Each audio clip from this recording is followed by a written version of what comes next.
Hello and welcome to all our viewers in Nigeria and around the world to midday news on Global Television, coming to you live from the nation's capital, Abuja. I am Sadia Yakubu. A quick reminder that Global Television is on DSTV, channel 365 and Star Times, channels 276. And now the news in details.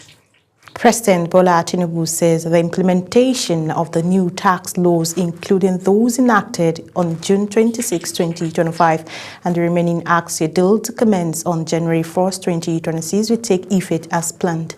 In a statement he personally signed, the president insisted that the reforms represent a once-in-a-generation opportunity to build a fair, competitive, and robust fiscal foundation for the country. Tinubu also clarified that the new laws are not intended to increase taxes, but to support a structural reset, drive harmonization, and protect dignity while strengthening the social contacts. Justice Emeka Nwite of the Federal High Court in Abuja has ordered that the former Attorney General of the Federation and Minister of Justice Abubakar Malami be remanded at the Kuje Correctional Center in Abuja. Malami, a senior advocate of Nigerian, is to remain in Kuje prison till January 2nd, 2026, when his written bail application will be argued by his legal team. The oral bail request, argued by Malami's lead counsel, Joseph Daudu San, was turned down by Justice Emeka Nwite on the ground it would amount to an ambush on the side of the Economic and Financial Crimes Commission, EFCC, that puts Malami on trial. Kebbi State Police Command has clarified that cause of the explosion that occurred at the General Hospital Bagodo, dismissing reports suggesting a bomb blast or helicopter involvement. According to the police, investigations and expert assessment revealed that the incident was caused by an inferno that led to the overheating of air conditioning and refrigerator gas cylinders within the hospital, resulting in the loud explosions heard in the area. A statement issued by the police public relations officer in the state, SP Bashir Usman, said assessment conducted by explosive ordnance, disposal, chemical, biological, radiological, and nuclear experts alongside the Commissioner of Police Tactical Team confirmed that no explosives were involved in the incident. Deputy Speaker of the House of Representatives, Benjamin Kalu, says President Bola Tinubu is set to launch an unemployment benefit scheme amid a caution the effect of joblessness among Nigerian youth. Kalu made the disclosure at a town hall meeting of the Renewed Hope Partners held in Bende local government area of Abia State, where he also announced a 1 billion naira support package for 2,000 small and medium-scale enterprises across the state.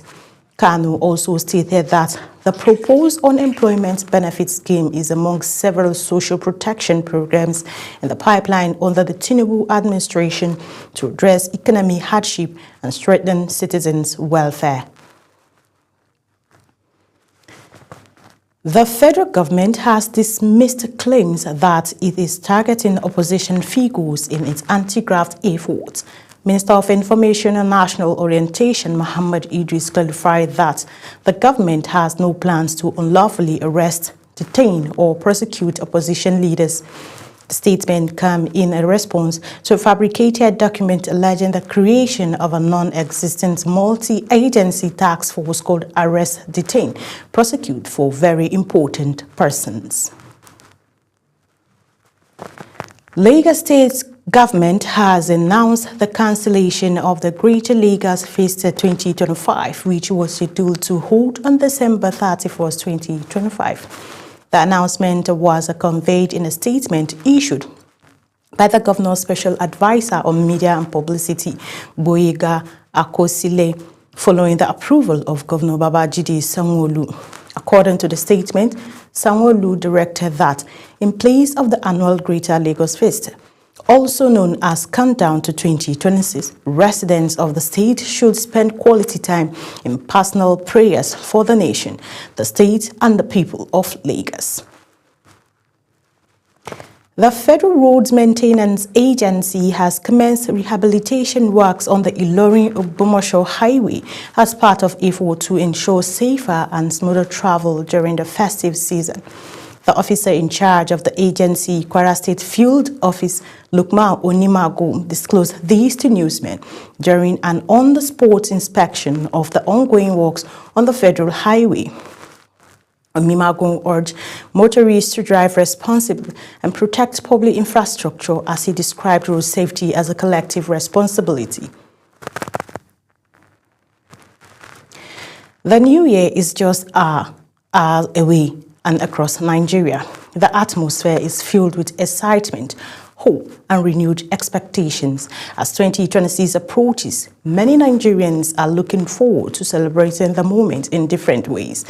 Despite prevailing economic and social challenges, Global Television's Ubong Usoro reports.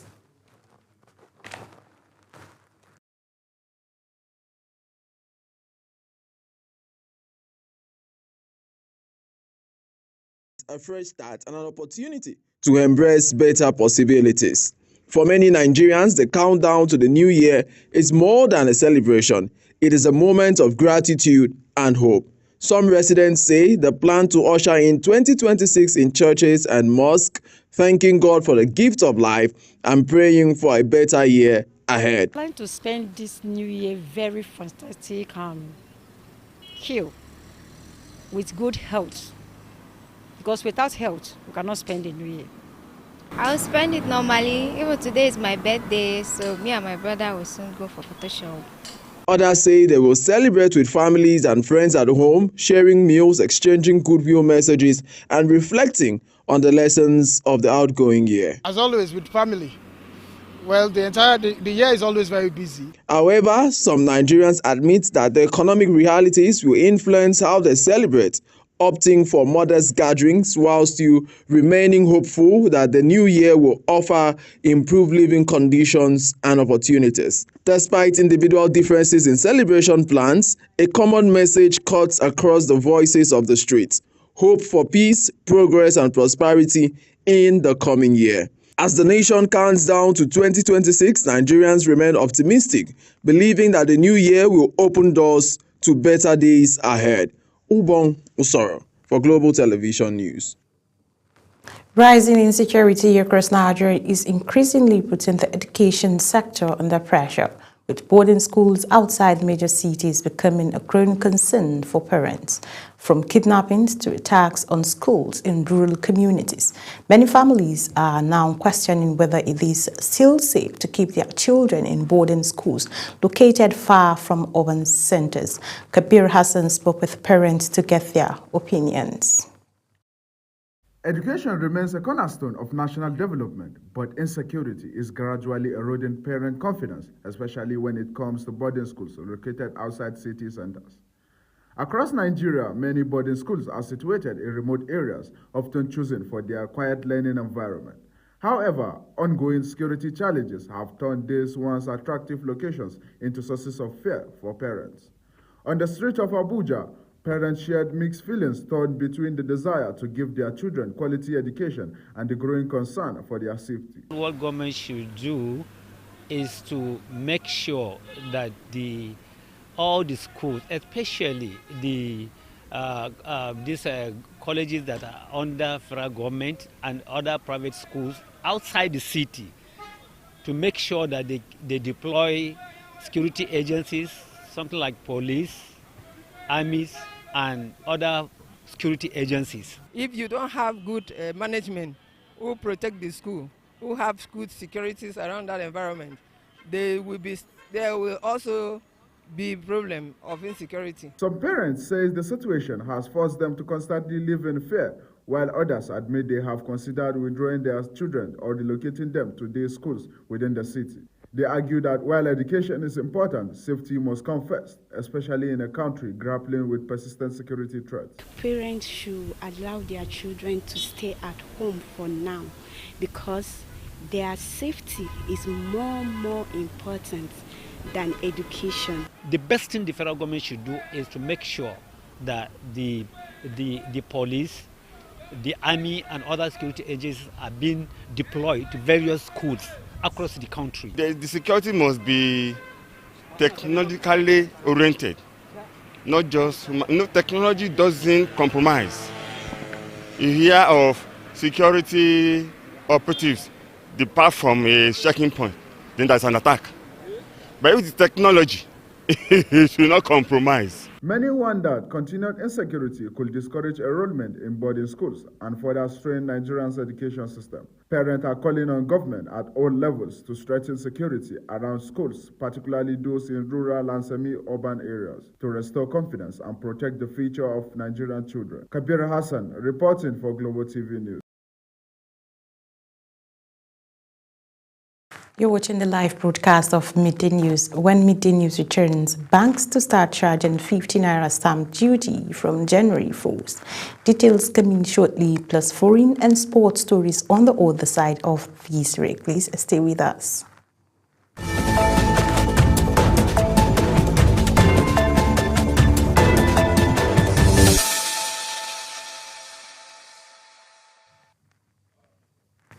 Welcome back from that short break. And in business news, crude oil and condensate production data from the Nigerian Upstream Petroleum Regulatory Commission indicates that Nigeria produced a total of 443.25 million barrels of crude oil between January and October 2025. According to the NUPRC report, these translate to an average of about 1.46 million barrels per day. Despite internet improvements, the output level meant that Africa's largest oil producer remained below its 1.5 million barrels per day crude oil quota set by the Organization of Petroleum Exporting Countries, achieving about 97% of the quota during the 10-month period.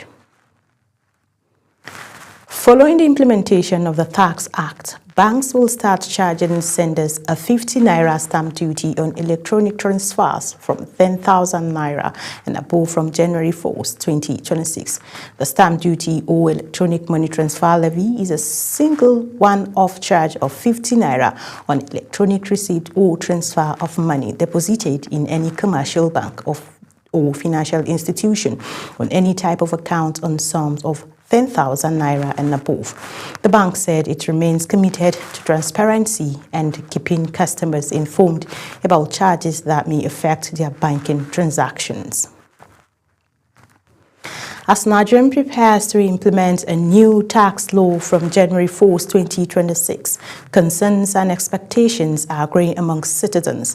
From traders to professionals, many are trying to understand how the new law will affect their income and daily lives.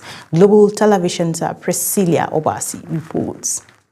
As conversations around the 2026 tax laws begin to surface, the question is not just about what the policy says, but who actually understands it. So we stepped out to ask everyday Nigerians one simple question. Have you heard about the 2026 tax law? And what comes to your mind when you do? When I heard about the new tax law, I felt that it could be another means of generating more revenue for the nation. But on the other hand, based on the the narratives out there, it's as if another way again to exploit the citizens. Me, I felt we've already started paying a lot of tax already because of the VAT and everything they take from, you go to the supermarket to buy something, anything you buy, they remove money, you recharge, they remove, you pay into somebody's account, they remove. Somebody pay into your account, they remove, and the rest. I think that one is already enough tax. I think so. While some residents expressed concerns about increased financial pressure amidst economic hardship, others said effective taxation could improve governance if managed transparently. It's not bad, because if you are in level 1, you will still struggle to go to upper level. To provide clarity on the policy, a tax expert who appeared on Global Morning explained that the new law is designed to simplify the tax system and improve accountability, but warned that public awareness and fairness will be key to its success. A lot of people get this confused right, is not your whole salary that will be taxed. You will still get some statutory deductions that are allowable, for ascertaining your taxable income. Those will still be allowable even in the new regime. And then the tax table has also been revised from what it used to be. As the policy draws close to implementation, the conversation continues around communication, trust, and implementation. For now, the conversation continues. I am Priscilla Obasi, reporting for Global Television News. Electricity distribution company says electricity supply has been restored in some parts of the country after the national grid experienced a system disturbance on Monday. Abuja and Port Harcourt disclosed these in a separate statement on their ex-official handle. And on foreign scene, Mali and Burkina Faso have announced travel restrictions on American nationals in a tit-for-tat move after the United States included both African countries on a no-entry list. In a statement issued separately by both countries' foreign ministries, they said they were imposing equivalent measures on the U.S. citizens after President Donald Trump expanded a travel ban to nearly 40 countries this month based on solely on nationality. Burkina Faso's foreign ministry said in the statement that it was applying equivalent visa measures on African Americans, while Mali said it was with immediate effect applying the same conditions and requirements on American nationals that the American authorities have imposed on Malian citizens entering the United States. The United States has pledged an initial $2 billion for United Nations humanitarian in the 2026, far less than it has provided in recent years. The United Nations therefore want its agencies to adapt, shrink or die. Fuegbe has the rest of the reports. With its pledge announced at the U.S. mission in Geneva alongside UNAID Chief Tom Fletcher, the United States is pursuing a dramatic overhaul of how it funds humanitarian work. Instead of handing funds to individual agencies, the United States will funnel its contributions through the United Nations Office for the Coordination of Humanitarian Affairs, headed by Fletcher, which earlier this year launched a so-called humanitarian reset to improve efficiency and accountability. We're announcing $2 billion, which is a sizable commitment. A few things about that number. It is not our only commitment to this project. It is an initial anchor commitment tied to these 17 countries. As many of you know, our budget process in the United States is convoluted, to say the least. We do not have a fiscal 2026 budget. So, I think, as Tom said, we're going to be spinning up this new system, and we're going to hold him to account. And I think he expects that, as he just said. Fletcher, who is British, said the U.S. pledge is an extraordinary commitment, noting that reform of the humanitarian system is in the pipeline, with an opportunity for U.S. taxpayers to see how their money is saving lives. $2 billion goes a huge way to saving millions of lives, and it anchors this plan for 2026, where we are seeking to reach 87 million people with life-saving support. Now, of course, this won't fund all of that. We're looking to raise $23 billion for that entire plan, and our work now is to go out and take that case to other donors to respond with generosity. The UN's Central Emergency Response Fund, which provides swift aid as new emergencies erupt or when existing crisis rapidly deteriorates, will also receive a tranche of money. Uyi Agmofwebe, reporting for Global TV News. In sport, Nigerians have wrapped up their Group C campaign at the African Cup of Nations with a 3-1 victory over Uganda in first finishing the group stage with a perfect record. Paul Onatro opened the scoring in the first half, finishing from close range to give the Super Eagles a deserved lead.